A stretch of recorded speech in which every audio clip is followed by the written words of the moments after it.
तो देखिए दोस्तों, आज से लगभग 2-3 सप्ताह पहले खबर निकल कर आई थी। खबर बड़ी भयानक थी। जो खबर आपने निश्चित रूप से कहीं ना कहीं सुनी जरूर होगी, लेकिन मैं आपको उस समय नहीं बता पाया था और बताने की मेरी हिम्मत थी ही नहीं। हुआ दरअसल ऐसा था कि तेजस मार्क 1 जो कि हम लोगों ने न्यूली डेवलप किए हैं, इनके साथ जब हथियारों का इंटीग्रेशन किया गया, बाद में जब इनके टेस्ट वगैरह कंप्लीट किए जा रहे थे, उस दौरान Astra missile, Astra mark 1 actually Tejas mark 1 से फायर करने पर फेल कर गई थी। यानी आप समझिए बात को कि लॉन्चिंग प्लेटफॉर्म यानी तेजस मार्क 1 वो भी हमारा स्वदेशी बनाया हुआ, और अस्त्र मिसाइल जिसको लॉन्च किया गया वो मिसाइल भी हमारी स्वदेशी हमारे द्वारा बनाई गई। इसके बावजूद अगर इन दोनों के कॉम्बिनेशन में किसी तरह का कोई फेलियर देखने के लिए मिलता है तो निश्चित तौर पर यह भारत के लिए बहुत बुरी खबर थी।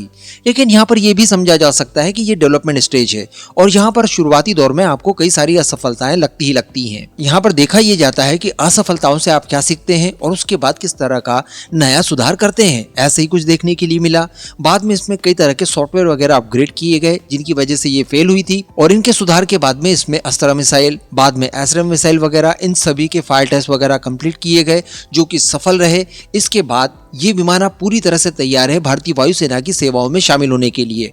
इसी से संबंधित खबर निकल कर अब आ रही है कि 17 अक्टूबर को यानी आज से ठीक 7वें दिन 2 तेजस मार्क 1 भारतीय वायुसेना को HAL द्वारा डिलीवर्ड कर दिए जाएंगे।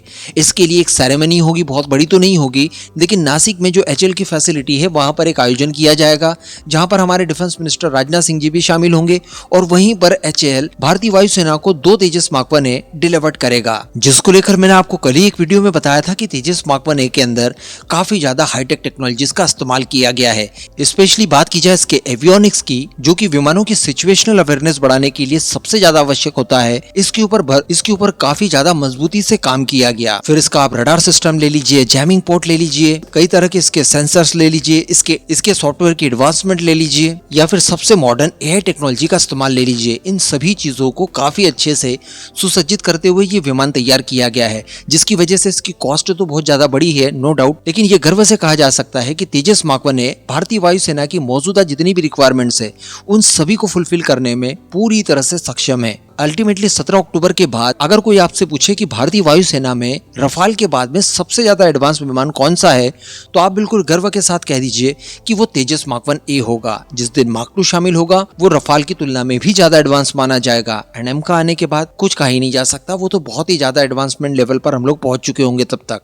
तो कहा जा सकता है कि एक लंबे डिले के बाद, जो कि अमेरिकन इंजन्स की वजह से हुआ, उन्होंने हमें समय पर इंजन्स की डिलीवरी नहीं की, उसके बाद इन 2 विमानों की डिलीवरी, ये भारत के लिए एक बड़ी बात मानी जा सकती है। इस पूरे मुद्दे पर अब आपका क्या मानना है नीचे कमेंट करके जरूर बताइएगा।